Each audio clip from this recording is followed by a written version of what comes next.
out, got it on him. Big chance, Joseph's going to win the rodeo. All day. Got it. All day. They got it. 4-3. We always had horses. We trail rode horses and ponies, had ponies when we were kids. And my dad and one of his buddies started going to a roping club about 20 minutes down the road. And so he went a couple of times, and then we got to go and we'd take our ponies and play around and stuff. And as it went on months and months later, we kind of figured out what we were doing. And then I started roping then. And I don't know why, but even I was probably 7 or 8 maybe, but I loved it. Fast, no room to face, they got faced. Great run at 3.9. He throws so fast. Me and my brother both, that's all we did. We just got us a rope and we just started swinging it. We had no clue. And Daddy too, he didn't know what he was doing either. So we just roping stuff. We would go to the arena every day on our ponies. We were waiting on Daddy to get home from work.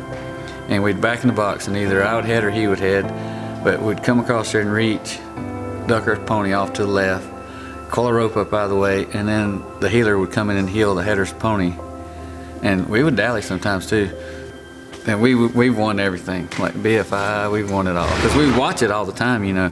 I don't know how many ponies we've roped in our career. It was so much fun.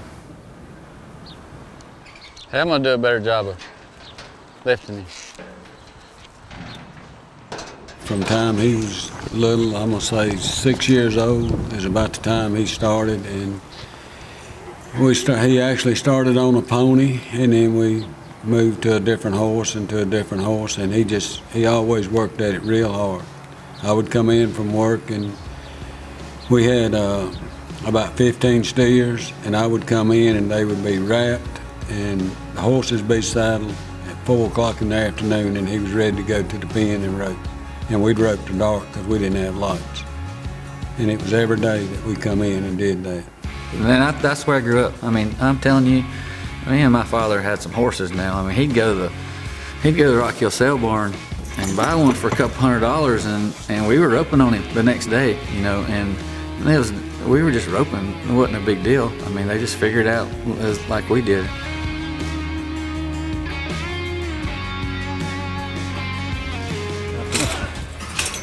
Luke's out, got it on him. Big chance for Jake. They could be fast right here. 4 flat, wow. I never thought I'd ever make it this far. Even when I was a kid and started into high school and started roping, it was just fun. Nobody had a clue anybody could make a living doing it. Even when I got out of high school and college and stuff, it was just a hobby, a dream.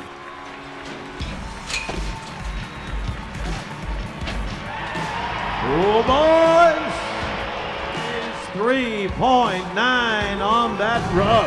I remember me and Chad Masters was living together when I moved out here to Texas, and I'd probably been out here for, I don't know, 4 or 5 months and was so broke. I had a credit card with a $2,500 limit, and as long as I keep it paid off, I was never broke, and that's how I live every day.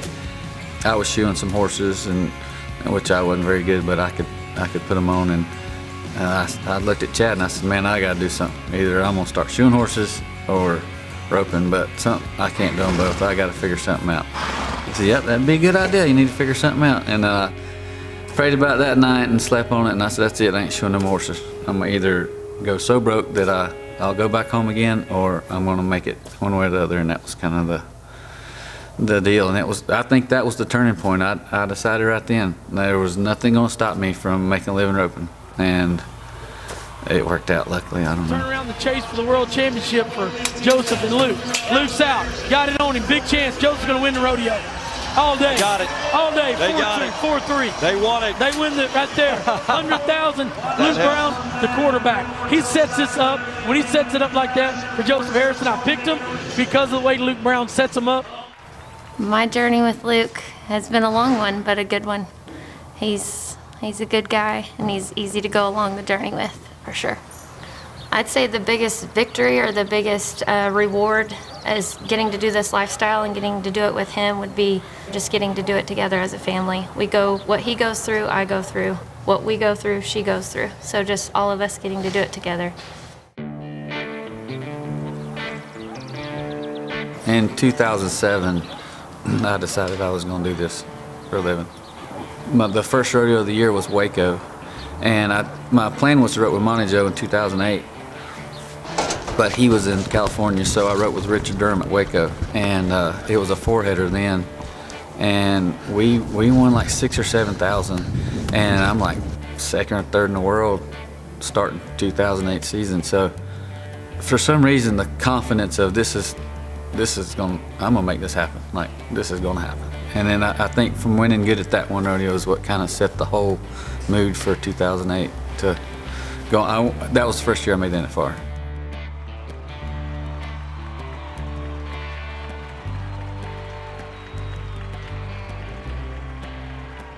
I didn't have a lot of money, and so my theory behind the whole year was if I could get my money back that week, if we went to 5 rodeos and I could place enough to get, then that's enough to go the next week.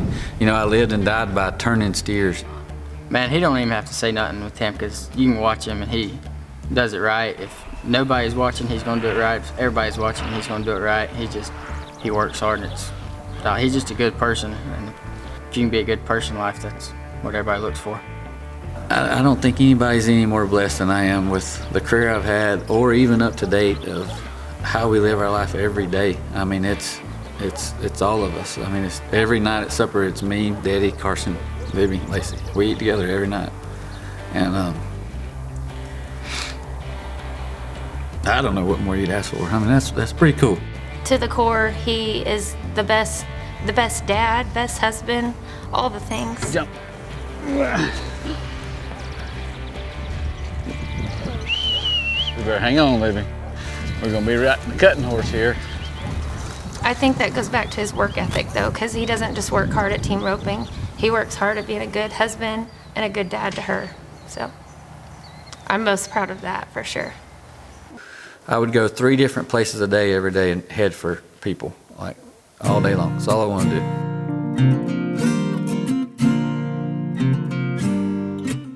So it wasn't really fundamentally driven more than it was just I roped a lot, and it was so natural when I went somewhere. I never thought about it. It was just get out of the barrier and turn the cow.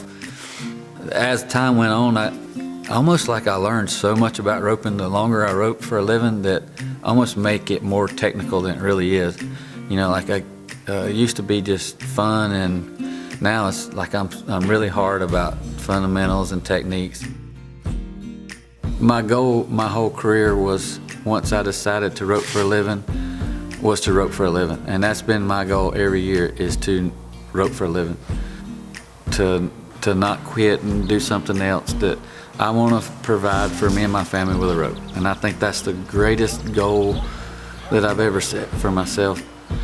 I haven't just roped for a gold buckle, or it's to make the NFR and to make a living. I'm not done, and I want to continue making a living with a rope. So that's what's important. Around for sure, but they don't want to miss any more steers. Loops out, got it on him, sets it up for Joseph, heels him, get tight.